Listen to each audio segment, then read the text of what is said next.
Hello and welcome to Defence Watch.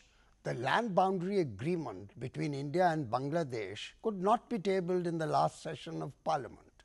Similarly, the Teesta water sharing agreement could not be finalized. The failure to clinch these two landmark deals is a missed opportunity in turning around India-Bangladesh relations and providing the ruling Awami League government with achievements with which to go for elections in the next few months. The Awami League government has done much to curb terrorism and extremism and book culprits involved in war crimes during the War for Liberation in 1971. India and the Indian Army's role in the Liberation War is fondly remembered in Bangladesh. A memorial to the Indian soldiers who laid down their lives will be constructed shortly in Dhaka. To review India-Bangladesh relations are Rajit Mittal. He is the former ambassador to Bangladesh. Major Rajmohan, a veteran of the Liberation War and a regular traveller to Bangladesh. Anand Kumar from the Institute of Defence Studies and Analysis and a complete encyclopedia on Bangladesh. Welcome to all. Ambassador Mehta, let me start with you. In the last session of Parliament, as you just heard, they tried to table the land border agreement on 19th of August, but this could not be done. The agreement for joint border management is also linked with this land border agreement. Incidentally, President Pranab Mukherjee, while he was in Bangladesh last year, he mentioned at the Dhaka University that this bill would be tabled in Parliament. Now, could you explain to our viewers, firstly, what this land border agreement is all about, both the technical aspects and the politics of it, and what does it mean, it not being tabled in Parliament? This is an extremely important agreement which was signed during the visit of Prime Minister Manmohan Singh to Bangladesh in 2011, and it aims to settle all the outstanding land boundary issues which actually go back all the way to 1947. There are three elements in this. One is the issue of enclaves. There are 111 Indian enclaves within Bangladesh and 51 Bangladeshi enclaves within India, and the agreement envisages an exchange of these enclaves, which are in any case cut off from the mainland of the country that they are supposed to belong to. The second element is that about 6.1 kilometers of the boundary was never demarcated. So that has been now resolved. These are in three different sections covering. Has this been resolved, or is it in the process of being resolved? No, it has been resolved and signed. And the third element is that there are areas where what are called adverse possessions, where both countries are occupying small portions of the other country's territory.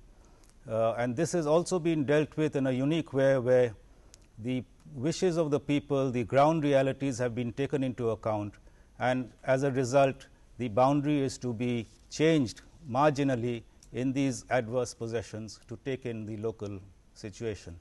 Now, because the boundaries of India are being changed, the exchange of enclaves and the new line of the adverse possessions, this requires a constitutional amendment.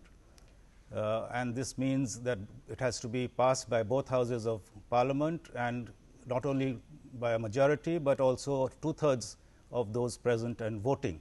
So, Ambassador Mittal, what are the politics of this? Obviously, when you need a two-thirds majority in both houses of Parliament, there needs to be a political consensus on this, because just the ruling party on its own cannot do it. There have been discussions on this, and one can only hope that these are intensified and this is tabled sooner rather than later, because, as I said, it is extremely important to settle this issue which has been pending for decades. It is quite obvious that a settled land boundary is in the interests of both countries in terms of security, in terms of joint. But Ambassador Mehta, the parties that are objecting or are not willing allies of the government are the Trinamool Congress, the Assam Gan Parishad, and ostensibly the BJP too.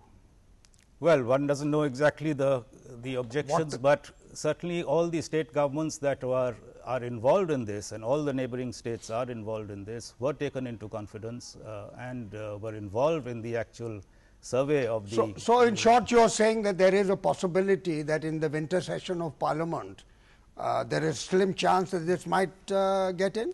I hope so, because as I said, it's really a win-win for both countries. If you delay it, you are causing the problem of the adverse possessions probably changing, the ground reality changing. That will undo the whole agreement because it's a package agreement. And there's a serious humanitarian problem. The people who are living in the enclaves. I believe they've decided to go to court, jointly to go to court. Because of the nature of these enclaves, have virtually no government services available to them. So I think that's, and it's not a huge number of people. A census was done in July of 2011. There are about 51,000 people involved. Altogether 51,000.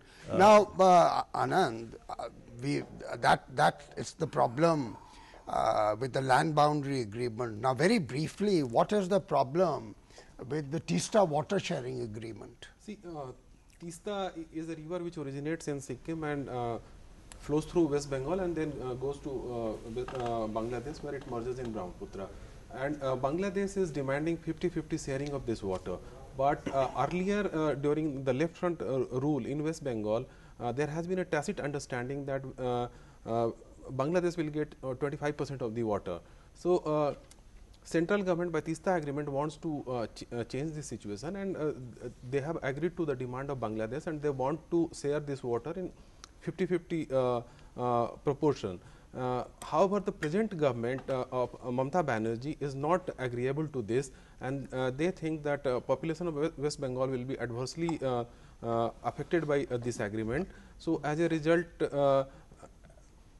at the very last minute, she refused to go along with. But Professor, have there any studies, technical studies been carried out that prove there will be a serious detriment to the government of West Bengal?